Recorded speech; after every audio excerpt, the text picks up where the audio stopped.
Close your eyes and let your mind drift as we journey through the world of Pokemon. From hidden secrets in the games to little-known stories from the anime and beyond, these gentle details will guide you into a peaceful sleep. So, settle in, get comfortable, and let the adventure carry you into dreams. When you think of early Pokemon, one of the most mysterious details often overlooked is the original pitch document that Game Freak presented to Nintendo. In this pitch, the creators described the Pokemon concept as a world where creatures could be collected and connected by cables. This sounds simple today, but at the time, in the early 1990s, portable gaming was usually about short, simple experiences. The use of the Game Boy's link cable to connect players was revolutionary. Before Pokemon, the cable was mostly used for competitive matches like Tetris. Pokemon redefined it as a tool for cooperation, exchange, and friendship, laying the groundwork for one of the most social gaming experiences of its era. One of the earliest designs created for the series was the small, balloon-like creature that would eventually become Clefairy. It was originally used in test builds to check how the Game Boy could handle movement and battle animations. Clefairy was such a simple design that it allowed the developers to experiment freely with scaling and attack frames. What began as a placeholder experiment quickly turned into one of the most iconic early species, even being considered as the franchise's mascot before Pikachu was chosen. The name Pokémon itself was not the original title of the project. In its earliest form, it was called Capsule Monsters, reflecting the inspiration from capsule toy vending machines popular in Japan. Players would put coins into these machines and receive small figures sealed inside plastic balls. This cultural phenomenon heavily influenced the creation of the Poké Ball, a device that mirrored the real-world thrill of cracking open a capsule to discover a surprise inside. When the first games were being programmed, memory limitations on the Game Boy forced the team to be resourceful. Multiple species, such as Rhydon, Gengar, and Kangaskhan, shared recycled sound cries that were only slightly pitched up or down. These reused audio files allowed the developers to fit more creatures into the cartridge while still giving each one a distinct identity. Many fans never realized that their favorite cries were variations of the same short sound clip. The Kanto region's towns were named after colors, a subtle theme chosen by the designers. Pallet Town represented a blank palette where the player's journey would begin, while places like Lavender Town, Cerulean City, and Vermilion City carried names linked to shades of color. This design choice gave a simple but unifying theme to the map, one that tied into the creative idea of painting an adventure from a blank start. One curious design decision was the way critical hits were calculated in the earliest games. Instead of being tied to individual moves, critical hits were determined by the speed stat of each Pokemon. This meant fast creatures like Jolteon or Persian had a dramatically higher chance of landing critical hits compared to slower species. It created balance problems, but it also made battles feel unpredictable, since a single fast strike could turn the tide. The idea of fossils in the series was directly inspired by Japan's fascination with paleontology. Fossil Pokemon like Kabutops and Omanite reflected the wonder of reviving long-extinct creatures from stone. Developers included this feature to give players the sense that the world of Pokemon had existed for millions of years, long before the events of the game. It added an unexpected depth, suggesting layers of history behind the regions children were exploring. Another quirky fact is that the very first rival, known as Blue in the English versions, was written as a smug counterpart to the player. He was designed to always pick the starter that had an advantage over yours, making his team a constant threat. Developers admitted later that they wanted children to feel a special satisfaction every time they defeated him. The rival was intentionally crafted to be irritating so that victory would feel sweeter. In the Johto generation, shiny Pokémon were introduced as a way to surprise players. To ensure every child experienced the thrill, the developers placed a guaranteed encounter with the red-colored Gyarados at the Lake of Rage. This moment became one of the most unforgettable events in the series, since it demonstrated that Pokémon could exist in unique, alternate colors. Many fans remember this encounter as their very first shiny. The very first Pokémon movie, Mewtwo Strikes Back, was such a cultural event in Japan that schools reported lower attendance on its opening day. Children skipped class to see it in theaters, where they received exclusive trading cards. The movie tackled surprisingly deep themes of cloning and identity, elevating the franchise beyond simple adventure. For many fans, the sight of Mewtwo battling against Mew on the big screen was one of the defining memories of their childhood. One of the earliest pieces of concept art revealed that the first Pokémon ever designed was Rhydon. This is why, when looking through the game code, Rhydon often appears at the top of internal lists. Many of the statues that appear in early gyms and Pokémon centers are actually Rhydon models, placed as decorative placeholders before the developers had enough time to create variety. While Rhydon isn't considered a mascot, its importance as the first fully designed Pokémon gives it a special place in the franchise's history. Another fascinating fact involves the rival's name entry screen in the original Kanto games. When players were asked to give their opponent a name, many chose to pick insulting or funny nicknames. Developers later admitted this was intentional since they wanted children to feel like they had ownership over their rival. Even though he was officially called Blue in English and Green in Japan, players gave him thousands of unique names, creating personalized rivalries that no two children experienced the same way. The Safari Zone introduced a unique style of capturing that differed from the usual battles. Instead of weakening a Pokémon first, players used bait, rocks, and Safari Balls. The idea was meant to mimic the real experience of a safari tour, where time and resources were limited. The most elusive creatures, such as Chansey, were extremely difficult to catch, making them legends of the Safari Zone. The step count mechanic added tension, ensuring players had to carefully choose where to spend their time before being escorted out.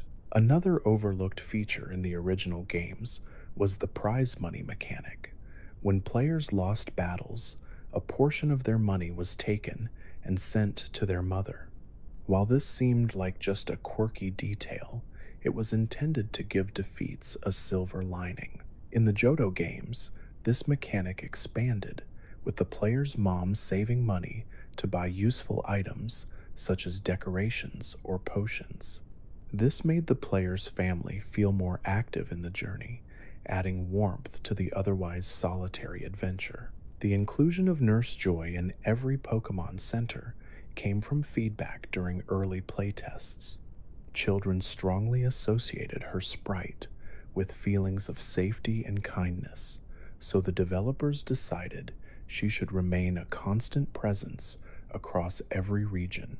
Despite different designs in the anime, the in-game sprite has always maintained her role as a reassuring figure, a subtle but powerful way of giving the player a sense of security. One particularly strange mechanic in the Kanto games was the calculation of move accuracy. While moves were given percentage values, such as 95 or 70% accurate, the internal coding used formulas that occasionally made them behave differently than expected. This is why attacks like thunder sometimes missed far more than they should have, while others like swift always hit. These quirks became the source of endless schoolyard debates about which moves could really be trusted. Another curious design choice was the use of bicycles instead of running. Developers originally worried that allowing the player to sprint would cause them to skip over dialogue or details in towns. By tying fast travel to the bike, they created a reward system rather than a default option. Running shoes weren't added until later generations, once the hardware was capable of handling smoother scrolling speeds. Even then, the bike remained as an important part of exploration. The concept of legendary birds in Canto Articuno, Zapdos, and Moltres introduced the idea of a balanced elemental trio. They represented ice, electric, and fire, forming one of the earliest mythic motifs in the franchise. This idea was expanded in Johto with the legendary beasts Raikou, Entei, and Suicune, who embodied storm, fire, and wind. Each generation often introduced its own trios, reflecting natural or spiritual forces, a design tradition rooted in Japanese mythology about harmony and conflict among elements. Another little-known fact is that the map of the Kanto region was loosely based on the geography of Tokyo and its surrounding prefectures. Pallet Town corresponds to a smaller rural town on the outskirts, while Saffron City mirrors Tokyo's central hub. Cycling Road reflects a real-world coastal biking route, and Seafoam Islands are inspired by natural sea caves. This grounding in real-world geography gave the fantasy map a sense of familiarity, even if players didn't realize it consciously. One of the most charming quirks in the anime is how creature cries were recorded. Instead of relying entirely on digital effects, many sounds were produced by human voice actors.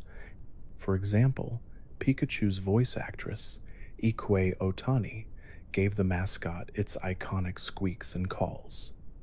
Similarly, Bulbasaur and Charmander had distinct voices provided by actors imitating animal noises. This gave the anime a warmth and personality that went beyond the limited beeps of the Game Boy sound chip. One of the most unusual mechanics hidden in the original Kanto games was the way trades worked. Players connecting their Game Boys with a link cable would see a short animation of their creatures being swapped. What many did not realize was that the developers had briefly considered adding a small chance of trades failing as a way to symbolize risk. This idea was quickly removed for being too harsh, but the animation of a Pokémon being transferred through the cable became one of the most memorable experiences of childhood gaming. The very first gym puzzles were designed to teach mechanics indirectly. For example, the electric-type gym in Vermilion City featured the trash can switch puzzle, intended to slow the player down and build tension. Other gyms used invisible walls or strength puzzles, reinforcing concepts without formal tutorials. Developers later explained that these puzzles were their way of ensuring players learned patience and observation along with battling skill. Another fascinating piece of trivia involves the move metronome.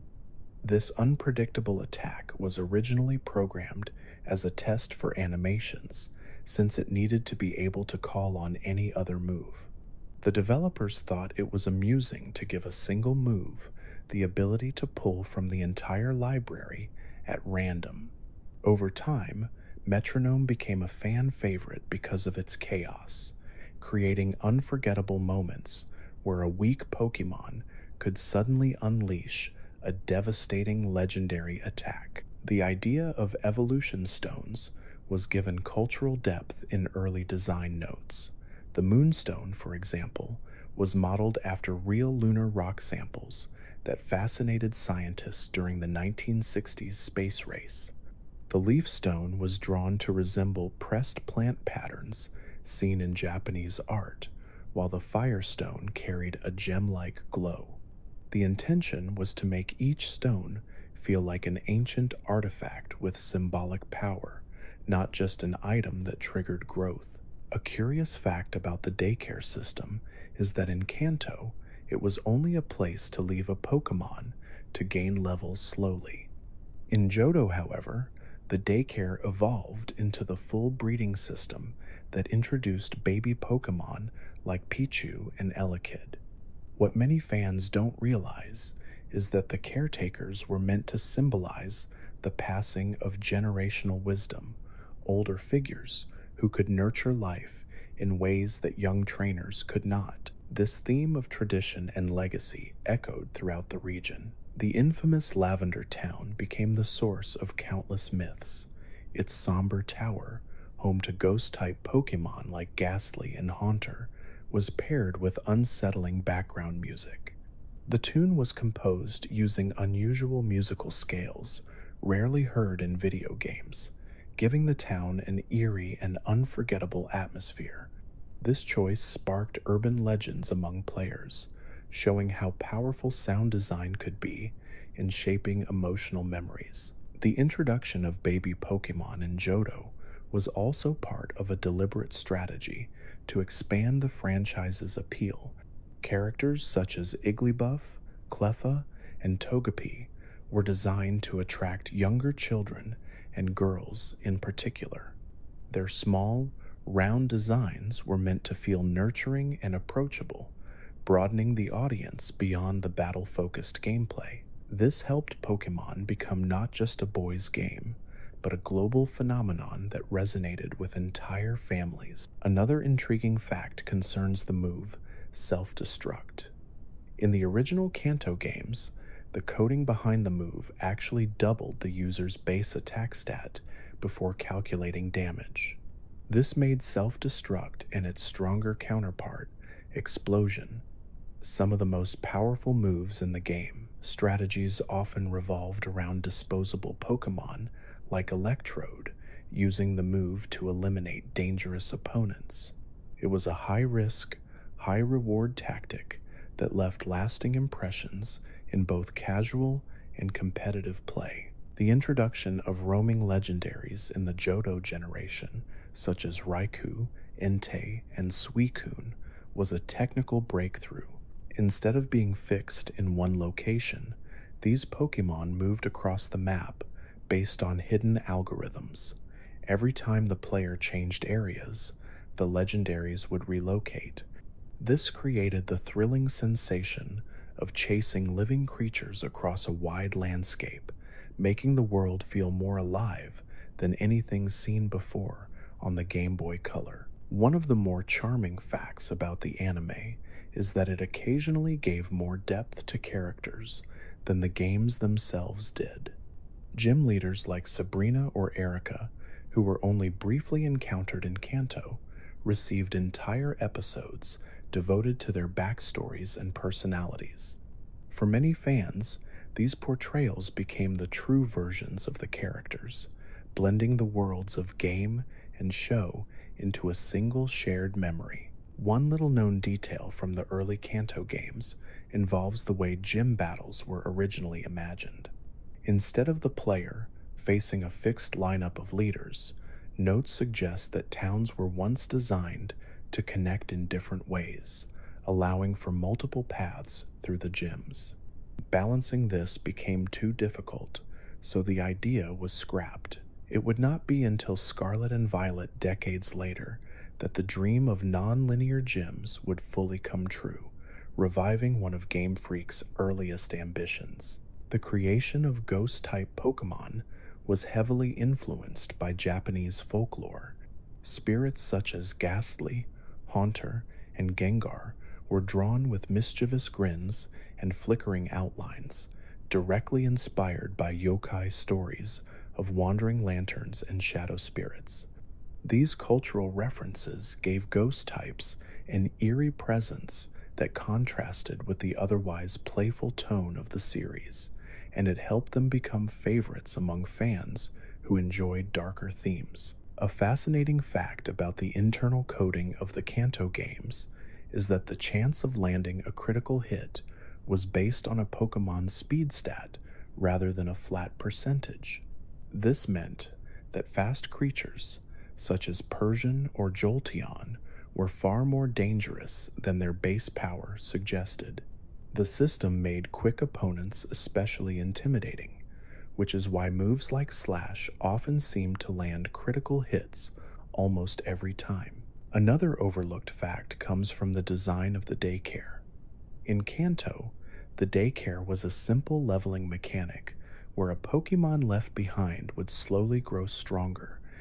By the time Johto arrived, the daycare evolved into a full breeding system. Creatures like Togepi and Pichu were introduced to showcase how offspring could inherit traits.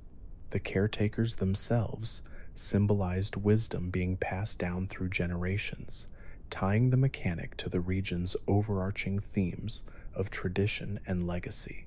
The Pokegear in Johto was more than just a map or clock. It also included a functioning radio system that reflected the popularity of late-night radio shows in Japan during the 1990s. Developers wanted children playing the game to feel a cultural connection between the fantasy world and their own routines, listening to broadcasts before bed. Stations included music, trivia, and even programs tied to specific days of the week, further immersing players into a living world. One curious fact about the legendary trio of Johto is that their theme music was composed to mimic the sound of natural disasters. The percussion patterns of Raiku's theme resembled rolling thunder, while the crashing tones of Entei's reflected firestorms, and the flowing, higher-pitched sounds of Suicune's carried the feel of rushing wind and water. Even on the Game Boy Color's limited sound chip, the composers managed to create the impression of storms raging inside the tiny handheld speaker. The Unknown from the Ruins of Alph carry one of the strangest bits of trivia in the entire franchise. Their letter-like shapes were coded to encourage players to see them as a puzzle more than a battling species. Each form tied into the hidden chambers of the ruins, inspired by archaeological digs in Japan. The concept was that children would feel like explorers, uncovering ancient scripts, blending Pokémon design with a sense of real-world history. A fascinating mechanic introduced in the third generation was weather. Rain, sunlight, and sandstorms altered battle conditions in ways never seen before. What many players don't realize is that unused code for fog also existed in the Hoenn data. The fog effect wouldn't be fully implemented until the following generation, but its presence shows how Game Freak was already thinking ahead to create more immersive environments. One unusual design note comes from the move Self-Destruct. In the early games, this attack doubled the user's attack stat before damage was calculated, making it one of the strongest moves in the entire franchise. This quirk turned Pokémon such as Electrode into dangerous glass cannons. Players could use them to take down even the toughest opponents in a single explosion, though at the cost of their own team member. One of the most heartwarming facts about Pokémon Centers is how their design was partially inspired by capsule hotels. In Japan, travelers often stayed in tiny pods between long work shifts. Game Freak used this imagery to create the feeling of trainers resting briefly before continuing their journey. Coupled with the familiar jingle and Nurse Joy's sprite, Pokémon Centers became places of comfort, always ready to welcome players back after a long day of battling. One of the most mysterious myths in the original Kanto games revolved around the unused truck sprite near the SS Anne. Children spread rumors on school playgrounds that the truck was hiding Mew, the mythical Pokémon said to be the ancestor of all others. Though it was nothing more than scenery, the belief that something legendary might be hidden there kept players searching for years. This small detail shows how even unused graphics could spark generations of rumors and stories. The introduction of held items in the Johto generation completely reshaped how battles were played. Pokemon could now carry objects such as berries, leftovers, or the King's Rock, giving them subtle advantages. This mechanic meant that a creature's individuality wasn't just about moves or stats, but also about what they held. Even something as simple as a berry restoring health mid-battle added a new strategic depth that became a staple of the series. A fascinating bit of trivia involves the creation of the move Struggle. This move was never intended to be seen by players. It was coded as a failsafe in case a Pokemon ran out of usable moves, preventing the game from soft locking. Developers gave it a simple animation and recoil damage, assuming it would rarely appear. To their surprise, players occasionally discovered it during long battles, turning Struggle into one of the oddest and most memorable moves of the early games. In the third generation, the introduction of Pokemon abilities changed the competitive landscape forever. Passive skills like Intimidate, Levitate, or Drizzle gave creatures unique advantages that could turn battles on their heads. Suddenly, Pokemon such as Gyarados became more dangerous with Intimidate, and airborne Pokemon immune to ground moves through Levitate created entirely new strategies. This system breathed new life into species that had previously been overlooked. The Lake of Rage encounter with the red-colored Gyarados remains one of the most unforgettable events in Johto. This shiny encounter was deliberately placed so every player could see the new mechanic firsthand. The thrill of catching a creature in an alternate color made shinies legendary among fans, and the Lake of Rage moment became a universal memory shared by an entire generation of players. Another curious fact involves the cycling boom in Japan during the 1990s. Game Freak drew inspiration from this cultural trend when designing bicycles in the games. The bike wasn't just a speed boost, it was a reflection of real-world Japanese city life, where biking became a dominant mode of transportation. By weaving cultural touchstones into the series, the developers grounded the fantasy world in familiar traditions. The trading card game played a surprising role in shaping the video games.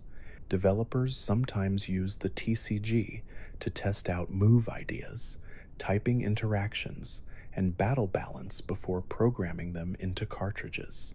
It was easier to adjust things on paper with cards than to recode game mechanics, so the TCG acted almost like a design sandbox. This connection explains why some unusual moves appeared first on cards before finding their way into the games themselves. Another overlooked fact comes from the way fossil Pokemon were introduced. Reviving creatures like Aerodactyl from fossils was inspired by real paleontology museums in Japan, which were popular school trip destinations. Developers wanted children to feel the wonder of seeing prehistoric life restored, tying the games into a sense of natural history. Fossils also reinforced the idea that the Pokemon world had a deep past, stretching millions of years before the present day. The anime character Meowth was not originally planned as a recurring member of Team Rocket. He was supposed to be a one-off gag, surprising viewers by speaking human language. However, test audiences responded so strongly that the writers decided to make him permanent. Over time, Meowth's tragic backstory was developed, making him one of the most complex characters in the show, all because of a decision to expand on what was intended as a single joke. The introduction of roaming legendaries in Johto Raikou, Entei, and Suicune was revolutionary. These Pokemon wandered the map, changing location every time the player entered a new route. This gave the feeling of hunting down living, moving creatures rather than waiting at a fixed location. The unpredictability of these encounters thrilled players and made legendary hunting feel more alive than ever before. One curious detail from the early Kanto games is that many sprites were drawn on graph paper before being transferred to the Game Boy. Artists like Ken Sugimori sketched each design square by square to ensure it could fit the pixel grid. This painstaking process is why some early Pokémon, such as Rhydon or Blastoise, appear slightly bulkier and more geometric than later generations. It was a method born from hardware limitations, yet it gave the first games their distinct, blocky charm. The move slot system also carries its own bit of trivia. Pokémon have always been limited to 4 moves at a time, not due to lore, but because of memory constraints. Developers admitted that if the system allowed unlimited moves, the cartridge would not have been able to handle it. Over time, the 4-move limit became part of the franchise's identity, forcing players to make tough choices between utility, defense, and raw power. Another overlooked mechanic is the way wild encounters were coded. The rate of encounters was tied not just to location, but also to specific tiles of grass. This is why walking along certain edges of a route sometimes felt luckier than plunging into the middle. While random chance still played a role, encounter coding made some patches slightly more favorable, giving rise to playground myths about lucky tiles. The introduction of the Poké Flute in Kanto was based on the shakuhachi, a traditional Japanese bamboo flute. Instead of using violence to wake the sleeping Snorlax, the developers wanted a peaceful solution rooted in music and harmony. This small design choice reflected the philosophy that not every obstacle should be overcome with fighting. Sometimes, compassion and creativity could achieve just as much. In Johto, berry trees became an integral part of the landscape. What most players didn't realize was that the growth cycles were coded in real time, with hidden timers tracking the progress of each tree. Early prototypes even included weather effects that influenced growth, such as faster sprouting during sunny days. Though the hardware couldn't fully support those features, the concept laid the groundwork for farming systems in later games. The third generation introduced secret bases, inspired by the childhood hobby of building forts. Developers explained that they wanted players to have a personal hideout to decorate, much like kids would do under bedsheets or in treehouses. This feature allowed trainers to showcase personality beyond battles, turning exploration into a form of self-expression. Secret bases later returned in expanded forms, showing how beloved the idea had become. Another curious fact involves the move Splash, famously associated with Magikarp. In Japanese, the original name translates more closely to hop, reflecting the fish's flopping movements. When localized, it was changed to Splash, which confused many fans, especially when other Pokémon like Hoppip learned it despite not being water types. The mistranslation stuck, becoming one of the quirks that define the move's identity today. The Pokémon centers in some international versions of the games had their roof colors changed from red to blue. This was to avoid confusion with real-world hospitals, where red crosses are associated with emergency medical services. The small change ensured that players saw the centers as fictional healing spaces unique to the Pokémon world, rather than as stand-ins for real healthcare institutions. The early anime often showed Pokémon that Western audiences hadn't yet seen in the games. For example, Ho-Oh appeared in the very first episode, years before it could be caught in a cartridge outside Japan. This built anticipation and mystery, with children worldwide speculating about the rainbow-colored bird that seemed to be hiding in plain sight. The anime acted as both entertainment and subtle marketing, preparing fans for future generations. One hidden gem of development history is the original concept of the move Explosion. Like self-destruct, it was programmed to apply a doubled attack stat, but it was given even higher base power. This made it the single strongest move coded into the early games. Creatures like Golem or Electrode became notorious for sacrificing themselves to wipe out opponents. Though risky, the sheer destructive power of Explosion cemented it as one of the most dramatic tactics in the franchise. One unusual piece of trivia about the Kanto games is that their maps were coded as large connected chunks rather than individual areas. This design made the world feel seamless, since the screen simply scrolled from route to town without loading breaks.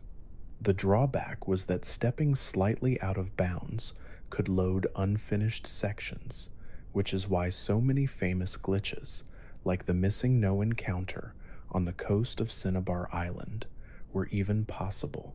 Technical shortcuts created unintended legends. The theme music of the earliest battles was composed by Junichi Masuda with looping in mind. He knew that battles could drag on, so he wrote melodies in short, repeating phrases that would never feel too tiring.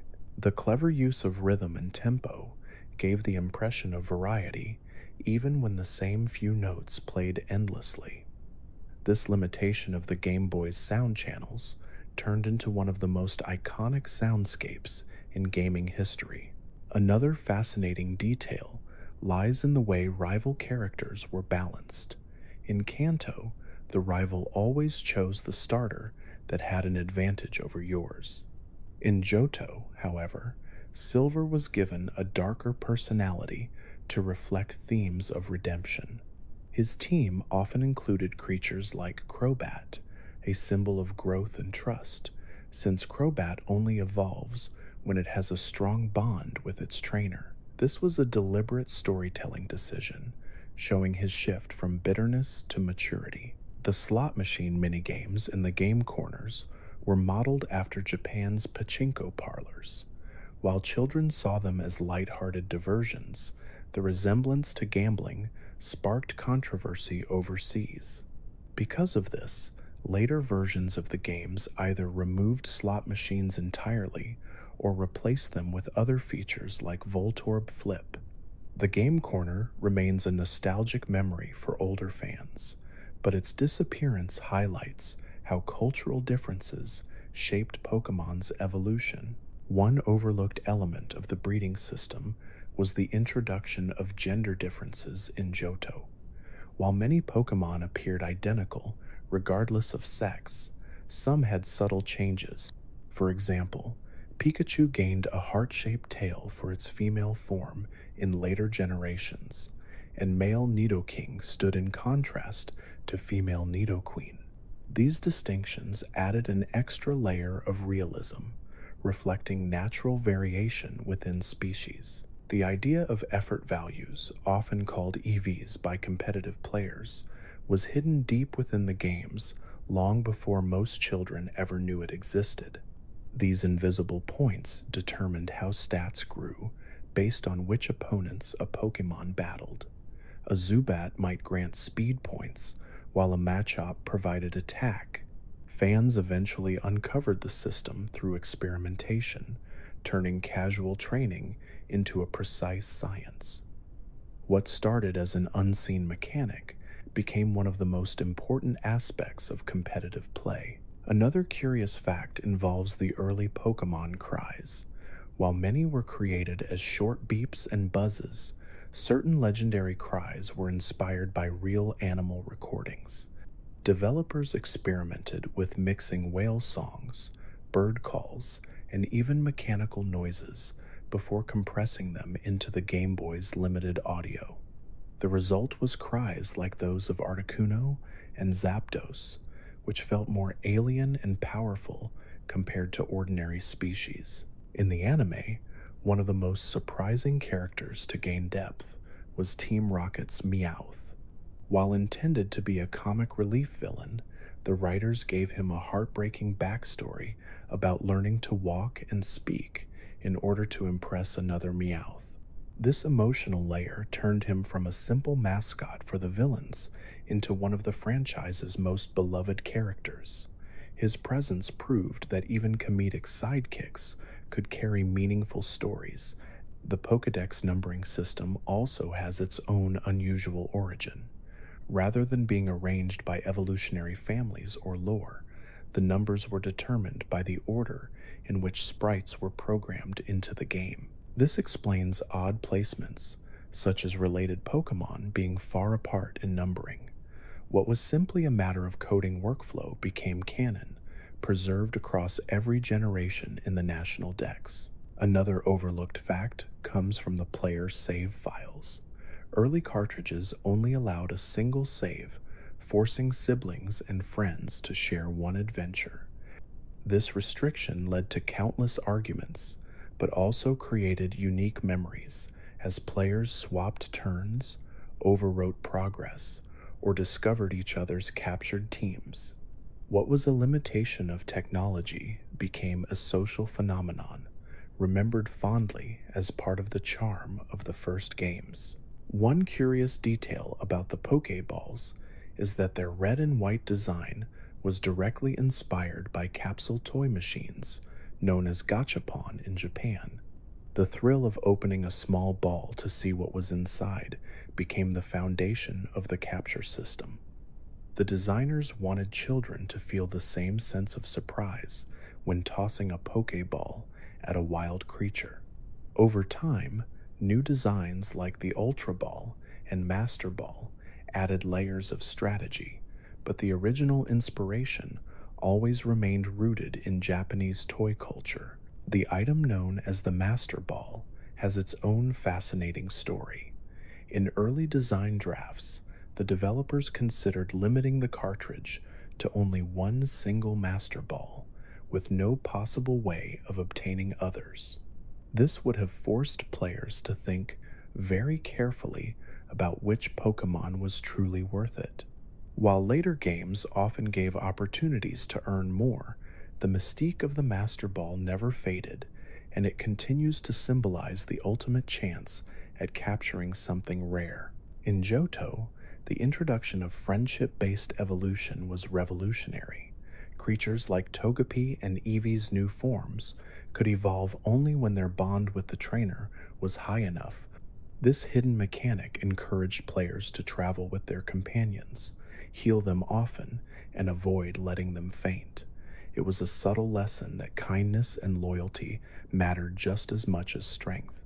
For many fans, their first evolution by friendship felt magical because it was discovered naturally rather than explained outright. The third generation introduced Pokémon Natures, a system that altered how stats grew depending on personality traits. A Pokémon with an adamant nature might become stronger in attack, but weaker in special attack, while a modest one shifted the opposite way. This hidden mechanic explained why two of the same species could grow so differently, and it gave dedicated players new ways to fine-tune their teams. The discovery of natures turned training into an even deeper science. Another overlooked piece of trivia lies in the introduction of double battles. Fans had long noticed in the anime that trainers often commanded more than one Pokémon at a time. Letters were sent to Game Freak asking why the games didn't allow the same thing. In response, the developers added double battles in the third generation, letting players command two creatures side by side. This feature not only reflected the anime, but also created new strategies that reshaped the competitive scene. The Pokemon daycare system in Johto also introduced the concept of baby Pokemon, such as Elekid and Smoochum. These infant forms could not be found in the wild, but instead were the result of breeding evolution's earlier stages. The idea was meant to soften the image of the franchise and expand its appeal to younger children. The cuteness of these baby Pokemon added a new dimension to the series' designs, ensuring that the world felt full of life at every stage. One of the quirks of early sprite design was the exaggeration of body proportions. Pokemon like Charizard were drawn with oversized heads and shortened limbs to make them recognizable on the small Game Boy screen. Developers admitted that this was done out of necessity rather than style. As the hardware advanced, proportions became sleeker and more accurate, which is why later generations have such different visual styles compared to Kanto's chunky sprites. A small but charming detail involves the internal coding of wild encounters. Some tiles of tall grass had a slightly higher chance of triggering battles than others. This gave rise to playground rumors about lucky spots, where rare Pokemon like Scyther or Pinsir might appear more often. While the math behind the encounters wasn't nearly as magical as children believed, it showed how curiosity and imagination filled the gaps in knowledge. The move Explosion, like self-destruct, was coded with special quirks. Not only did it double the user's attack stat before calculating damage, but it was also given a higher base power than any other move in the early games. This made it the single most powerful attack in Kanto, turning Pokemon like Golem or Electrode into dangerous threats. Though risky, the drama of watching a creature faint in exchange for massive damage gave Explosion a legendary reputation. The anime also played a huge role in building anticipation for new regions. Before the Johto games were even released worldwide, Ho-Oh appeared in the very first episode, and later, Togepi was carried around by Misty as a mystery egg. These previews gave children outside Japan their first glimpse of future Pokemon, making the release of Gold and Silver feel even more magical. The anime thus served as a bridge between generations, weaving hype into its storytelling. The introduction of Pokemon contests in the third generation was designed to appeal to players who weren't as interested in traditional battling. Developers studied talent shows, pet competitions, and even beauty pageants to create categories like coolness, cuteness, and toughness. Pokemon, such as Melodic, were intentionally designed to shine in these contests, with elegant poses and sparkling moves that looked impressive on stage. This side activity gave the games a cultural richness, showing that Pokemon could be celebrated for more than just combat ability. One curious design choice from the Kanto games was the bicycle voucher. Rather than buying a bike with ordinary in-game money, players had to obtain a special ticket. This decision symbolized that some experiences in life, like the joy of riding a bike, were priceless. It also created a sense of accomplishment, since earning the voucher turned what could have been a simple purchase into a meaningful milestone in the journey. A fascinating feature of the Johto games was the looping structure of the region's map.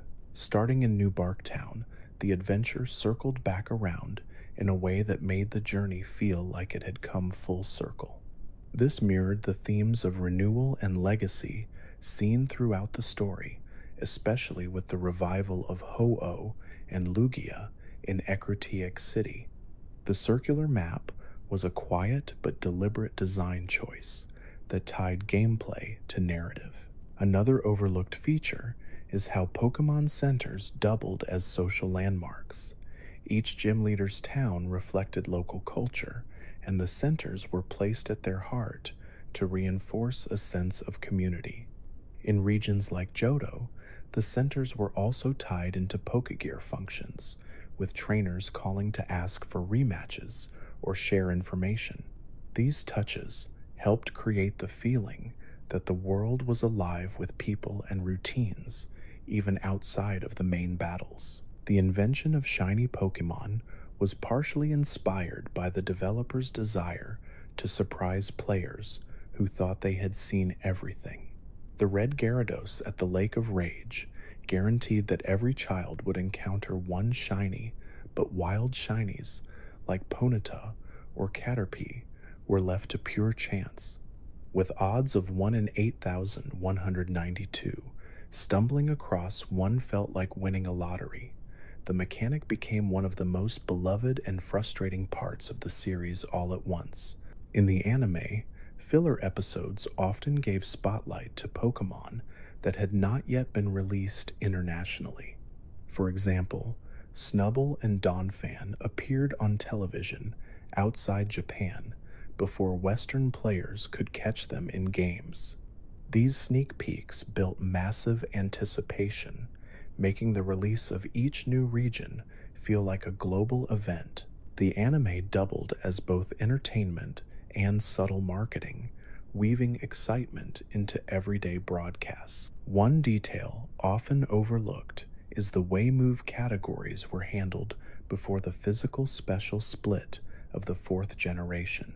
Instead of being determined by the move itself, the type dictated whether it was physical or special. This meant all fire, water, grass, and psychic moves were special, while types like ground, rock, and fighting were always physical. As a result, Pokemon such as Gengar were unable to make use of their high physical stats until the system was changed. This quirk shaped the balance of competitive play in surprising ways. The Pokemon world has always been filled with fossils, but their inclusion carried a deeper purpose. By allowing players to revive extinct creatures like Omastar and Kabutops, the developers wanted children to feel connected to the natural history of the world. Fossils were a reminder that the Pokemon universe stretched back millions of years, long before the player's journey began. This sense of ancient mystery gave the world more weight and realism. A strange but memorable mechanic in the early games was the step counter in the Safari Zone. Players had only a limited number of steps before being forced out.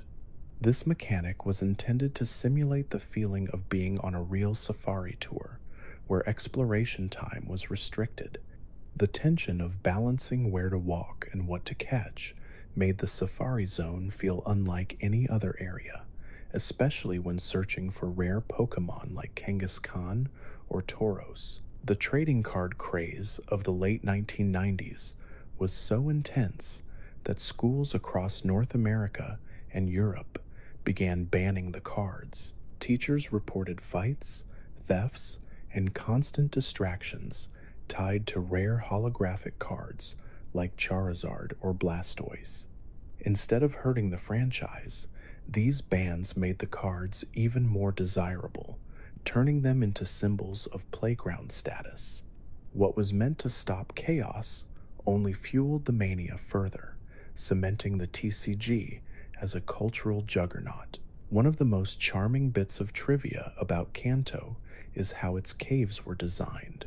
Long and winding paths, like Rock Tunnel, were deliberately made difficult to navigate without flash. Developers wanted children to feel the tension of being lost in darkness, with only random encounters for company.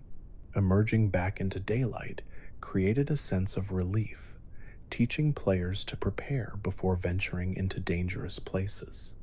These design choices helped the caves feel like true endurance tests. The move accuracy system in the early games was more complex than most fans realized. A move like Thunder with 70% accuracy could sometimes miss multiple times in a row, while attacks like Swift were guaranteed to hit. This was due to hidden formulas in the coding rather than pure chance. These quirks became the subject of endless schoolyard debates as children tried to figure out which moves were reliable and which seemed cursed. A curious fact about the Pokemon anime is that it often slipped in visual puns and cultural jokes that didn't always translate. Background signs, Shop names, or even posters sometimes contained wordplay familiar to Japanese audiences. Localization teams had to redraw or remove many of these details when preparing the episodes for international broadcast. This is why sharp-eyed fans sometimes notice differences between the Japanese version and the Western dub. In the third generation, the introduction of secret bases was inspired by the universal childhood joy of building forts. Whether it was under blankets, in tree houses, or in the corner of a classroom, children everywhere had their own hideouts. By letting players decorate and customize their own secret bases with items, Pokemon allowed that same sense of personal space to exist in the digital world. Sharing bases with friends through link cables added another layer of creativity and fun. The rare candy item hides its own clever quirk.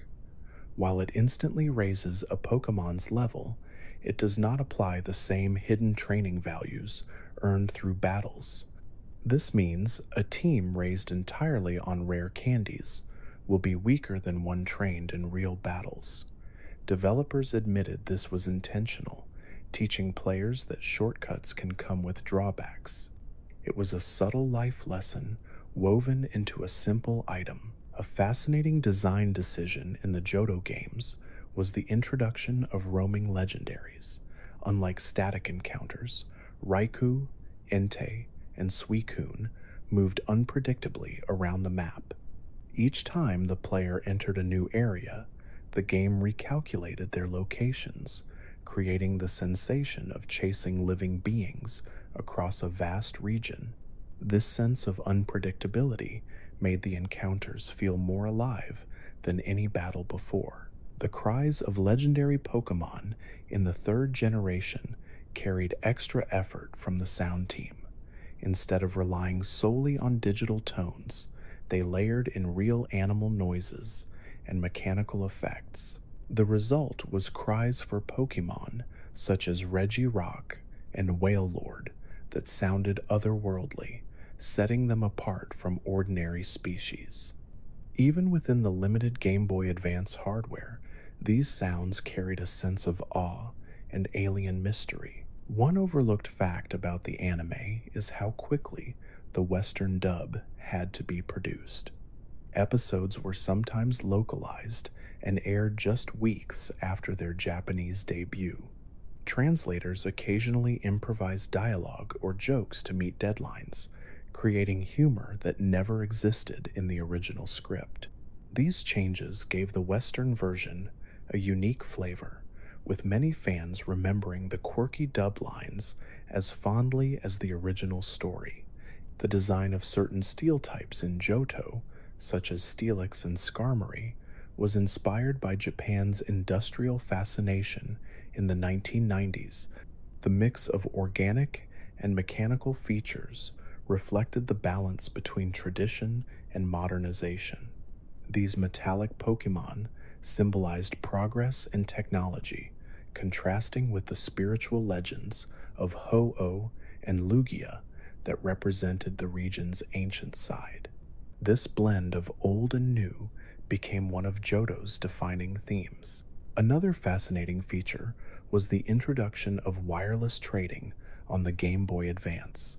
With a special adapter, players could exchange Pokemon without needing a physical link cable. Although not widely adopted at the time, this innovation marked an important step toward the fully wireless systems that would define future handheld consoles. It showed Game Freak's eagerness to experiment with connectivity long before it became standard. One overlooked element of the Kanto games was the way tall grass could be cut down with the move cut. While it was rarely required for progress, this mechanic gave players the feeling that they could shape the environment around them. Developers later admitted they wished they had expanded on this feature, since it hinted at the idea of interacting more deeply with the natural world.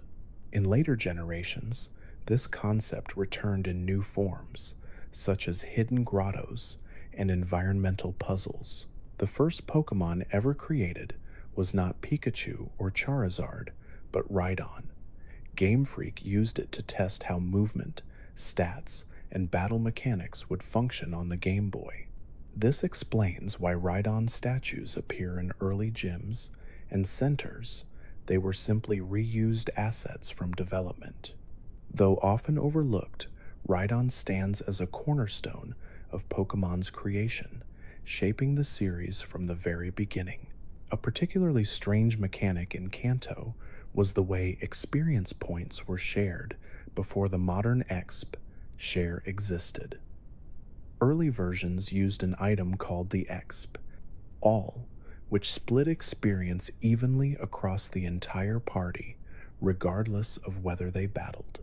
Later iterations became held items and eventually global toggles, but the original concept was meant to encourage players to raise more than just a single favorite. This mechanic evolved over the generations into a core quality of life feature.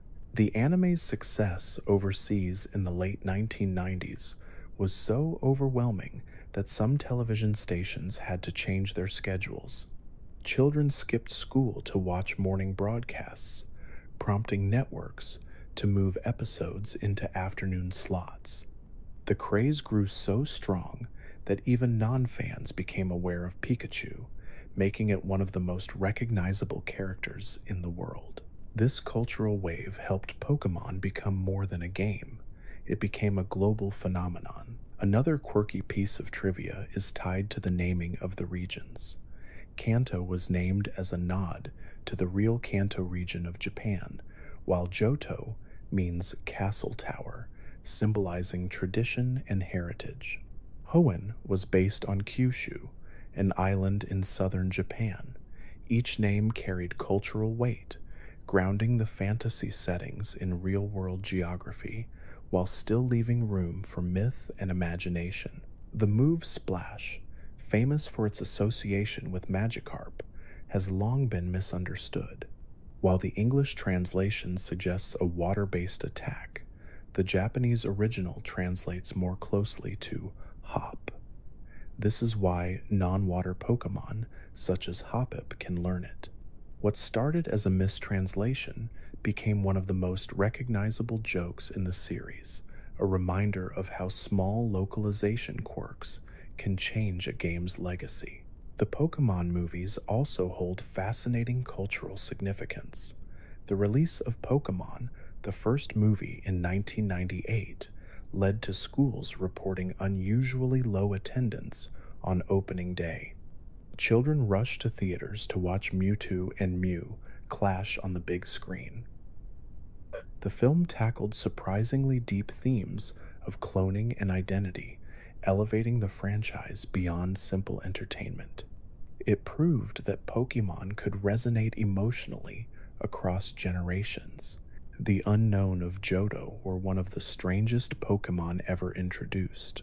Each form resembled a letter of the alphabet, encouraging players to collect them all.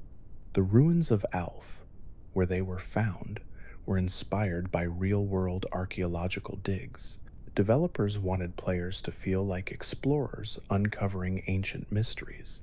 Though weak in battle, the unknown served as a puzzle species, adding a unique layer of intrigue to the world. The concept of EVs, or effort values, remained hidden from players for years. These invisible points determined how a Pokémon's stats grew depending on what it battled. A Zubat might boost speed, while a Machop increased attack. Competitive players eventually discovered the system, creating training regimens that optimized growth. What was once unseen became a foundation for high-level play, proving how much depth was built beneath the surface. The design of the baby Pokémon in Johto, such as Elekid, Magby, and Smoochum, was tied to marketing strategy. Game Freak wanted to broaden the appeal of the franchise to younger children and families. These cute, infant-like forms softened the image of the series, balancing out its more fearsome creatures. The approach worked, ensuring Pokémon appealed to all ages, rather than just young boys interested in battling. The design of the Pokédex itself was inspired by real electronic organizers that were becoming popular in Japan during the late 1980s and early 1990s. Children used these pocket devices to store phone numbers, notes, and schedules. Game Freak took the idea and turned it into a futuristic encyclopedia of living creatures. The red casing, blinking lights, and robotic voice transformed something ordinary into an iconic tool of adventure. In Kanto, the original Pokémart items were deliberately priced to teach children resource management. Potions, Poké Balls, and antidotes were just affordable enough to purchase in small quantities, but not so cheap that you could buy everything. This subtle balancing forced players to make choices about what to carry. Over time, new items like repels and escape ropes added strategic depth, ensuring shopping became an important part of preparation. The third generation introduced weather systems, but unused code reveals that fog was also considered at the time. The effect was left unfinished, but later appeared in the Sinnoh games as a full mechanic. Players who explored Johto may remember the rolling fog around areas like the Tin Tower, which was an atmospheric hint at this concept long before it was implemented. This layering of environmental effects helped the world feel alive, even within the limits of the Game Boy Advance. A lesser-known fact about the trading card game is that the earliest holographic cards were printed with thin foil layers that often warped over time. Collectors nicknamed this defect card bowing. While frustrating for those who wanted perfectly flat cards, the warping has since become a nostalgic hallmark of the earliest sets.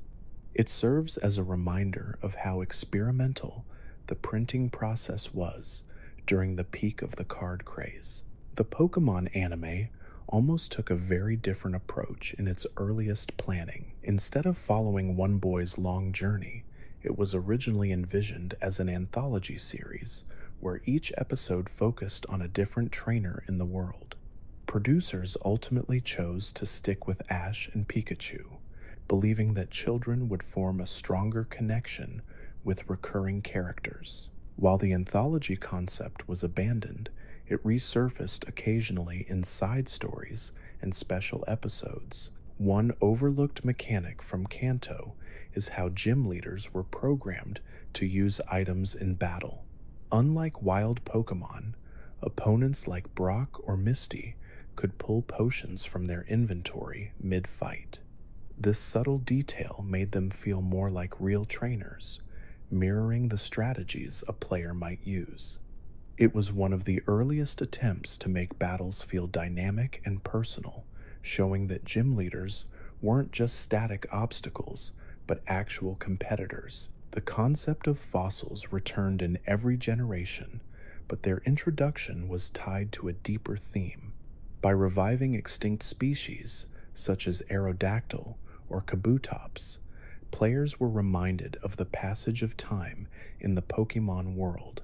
Developers wanted children to understand that the universe of the games had a history stretching back millions of years, long before the events of their own adventure. This layer of natural history made the regions feel more real. In Johto, the burned tower of Ekrutik symbolized loss and rebirth.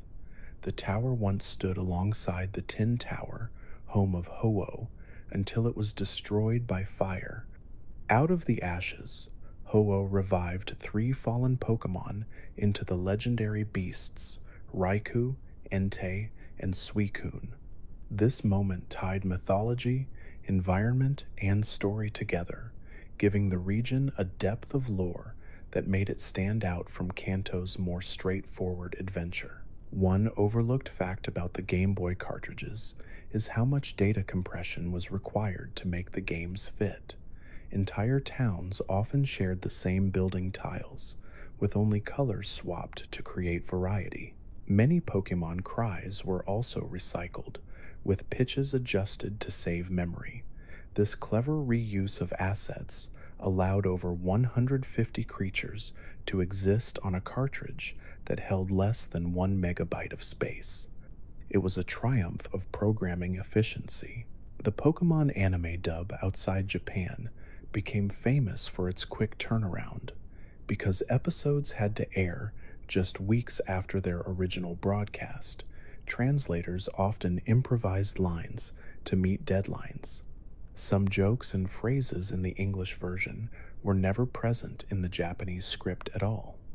These differences gave the Western dub its own personality, with many fans remembering quirky, localized humor as fondly as the original storylines. One of the cleverest tricks used in the Kanto games was palette swapping.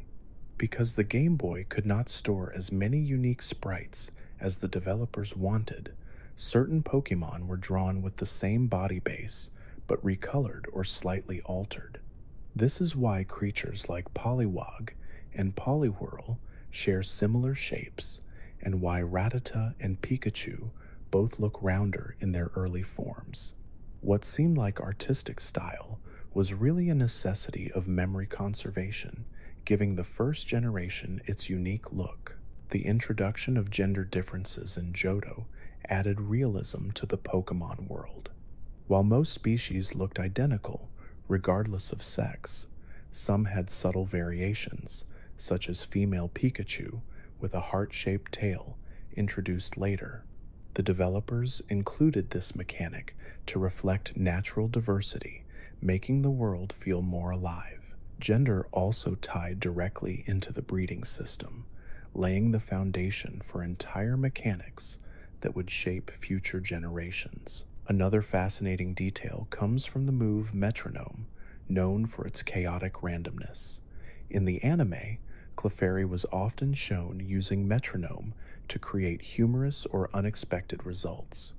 The move became so iconic that fans began associating it directly with Clefairy, even though many other Pokemon could use it. This blending of game mechanics and anime storytelling helped cement the move's status as one of the most recognizable in the series. The introduction of abilities in the third generation breathed new life into Pokemon that had previously been overlooked. A great example is Gyarados, whose Intimidate ability allowed it to lower opponents' attack stats upon entering battle. Suddenly, an already powerful creature became a cornerstone of competitive play. Abilities like Levitate or Sturdy gave even weaker Pokemon new roles, reshaping the landscape of battles in ways few players had anticipated. The Pokemon Daycare was originally a minor feature in Kanto, but in Johto, it evolved into a central mechanic with breeding. Developers explained that the old couple running the daycare represented tradition and wisdom, passing knowledge down to younger generations. This symbolism tied into the larger themes of Johto, where legacy, heritage, and rebirth were core ideas. The daycare wasn't just about gameplay, it was about storytelling through mechanics. The anime also played a key role in previewing Pokemon before they appeared in games. Misty's Togepi was carried for many episodes before players outside Japan could hatch one in their cartridges. This gave Togepi an aura of mystery and built enormous anticipation for the release of the Johto titles. The anime often acted as a bridge between generations, keeping the excitement alive even during long waits between games. Another curious fact is the way some Pokemon cries were designed to sound distorted or unnatural. Articuno's cry, for example, came across as a burst of static due to limitations of the Game Boy hardware. Instead of replacing it in later generations, the distorted sound was preserved almost unchanged. What began as an accident of technology became an iconic part of the Pokemon's identity. The Pokérus virus is one of the most obscure mechanics in the franchise. It is a beneficial condition that boosts the growth of effort values, allowing stats to increase more quickly. With odds of about 1 in 21,000, it is rarer than even encountering a shiny Pokémon. Because it spreads between teammates, Pokérus became one of the most mysterious and rewarding secrets for players who discovered it by accident. The third generation also introduced contests, where Pokémon were judged for style rather than strength. Moves like Appeal or combinations of sparkles were used to impress audiences. Pokémon, such as Melodic, were designed to embody elegance, making them ideal for contests. This mechanic broadened the series' appeal, showing that Pokémon could be celebrated not just in combat, but also in beauty and creativity. One charming detail about Pokémon centers is that their healing machines were inspired by Japanese laundromats. Developers noticed how rows of washing machines with blinking lights created a futuristic yet comforting atmosphere. They wanted players to feel the same sense of routine relief when restoring their team. This small touch of real-world inspiration became one of the most enduring parts of the Pokémon experience. The rival of the Kanto games, often called Blue, was originally envisioned as a darker mirror of the player.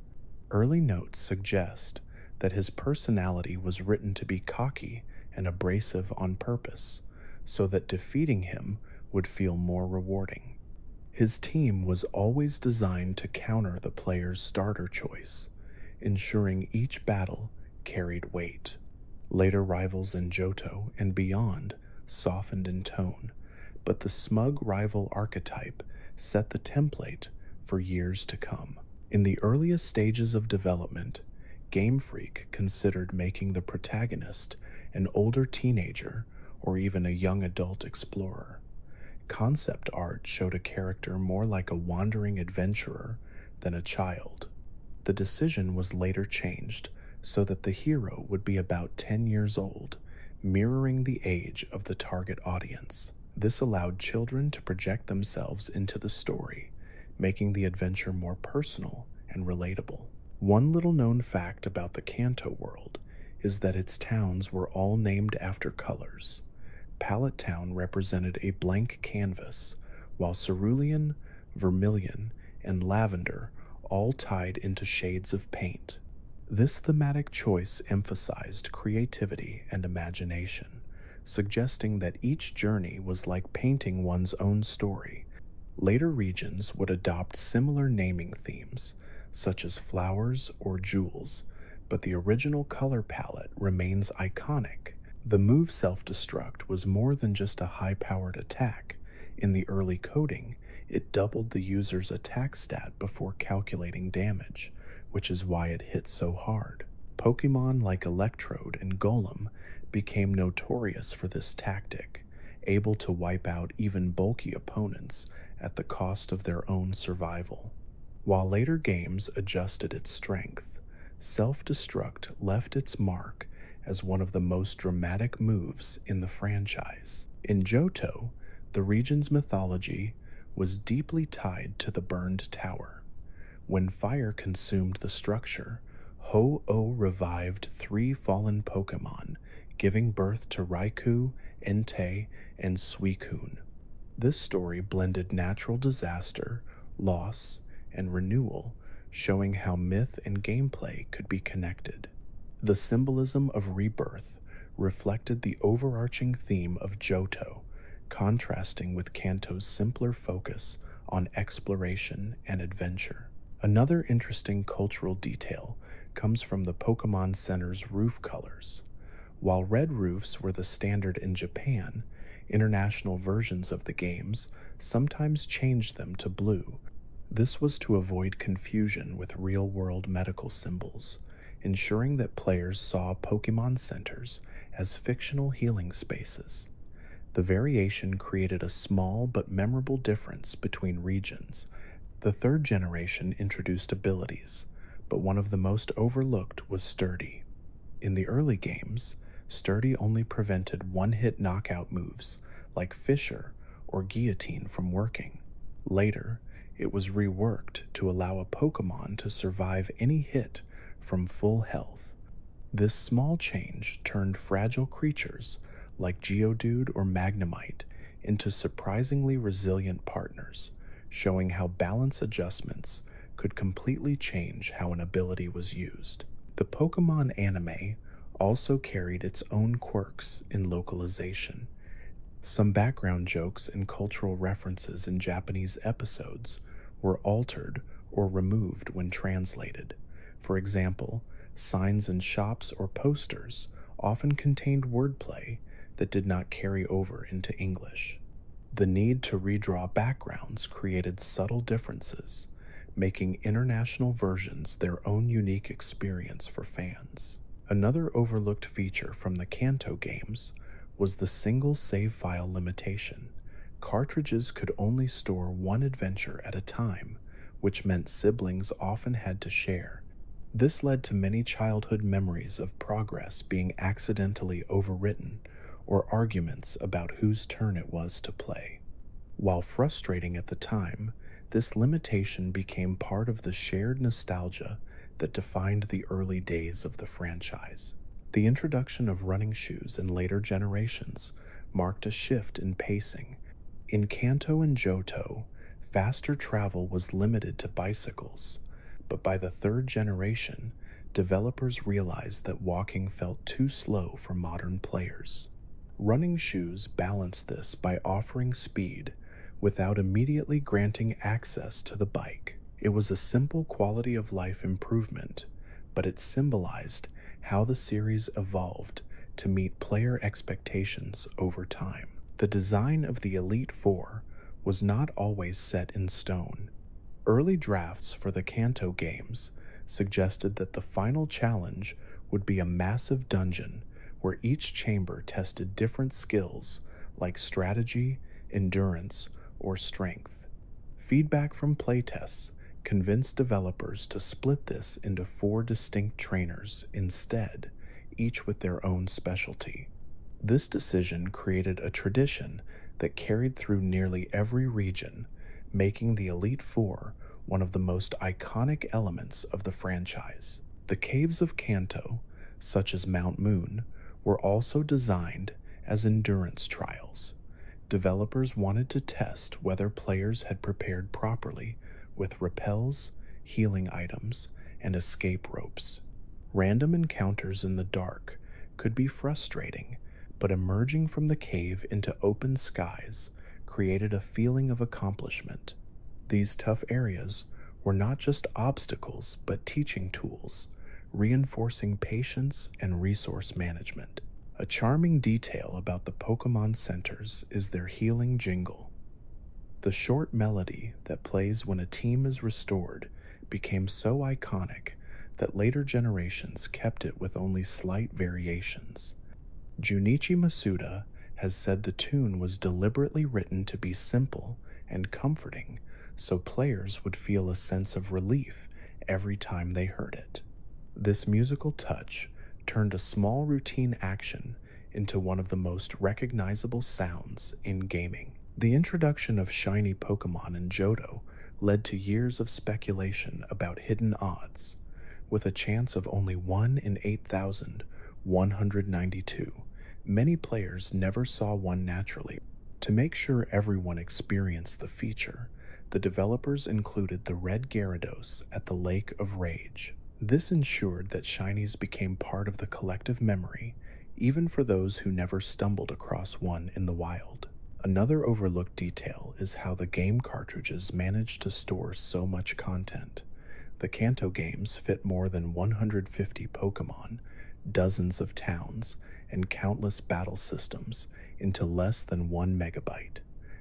This was accomplished through constant recycling of assets. Town buildings often reused the same tiles. Cries were pitched differently to represent multiple species, and sprites were altered just enough to give the illusion of variety.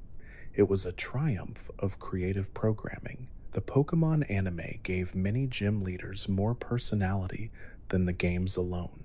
Sabrina, the psychic leader, was portrayed with a hauntingly eerie demeanor, while Misty's fiery temper made her stand out as more than just a water specialist.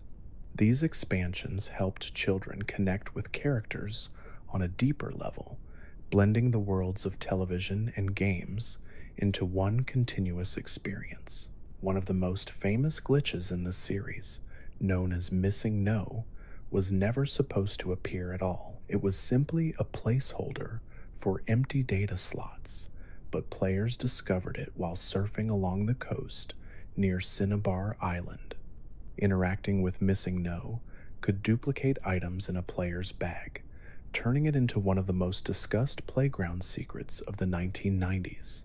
What was essentially a programming oversight became a legendary piece of video game history. The Pokémon world has also inspired real-world science education. Teachers noticed that children who played the games developed curiosity about biology, evolution, and even genetics. Classrooms used examples from Pokémon to explain ecosystems and adaptation, turning entertainment into an educational tool. What began as a pastime unexpectedly sparked scientific interest across an entire generation. One of the quirks of early move categorization was the physical special split being tied to types. For example, every fire move was considered special, even if it involved direct physical contact. This meant that some Pokémon could not fully utilize their stats until the fourth generation corrected the system. The change reshaped competitive play entirely, opening up possibilities for strategies that had been impossible before. The Poké Flute, inspired by the shakuhachi bamboo flute, symbolized harmony with nature. Instead of forcing players to defeat Snorlax in battle, it allowed them to wake it peacefully. This small design choice reinforced the theme that not every obstacle had to be overcome through combat. Music and compassion could be just as powerful, creating balance within the world. At its heart, Pokémon has always remained consistent across decades. From the pixelated sprites of Kanto to sprawling open-world regions on modern consoles, the central dream to collect, explore, and bond with creatures has never changed. This consistency explains why parents, children, and even grandparents can all share the same sense of wonder. The world evolves, but the spirit of adventure with companions at your side remains timeless.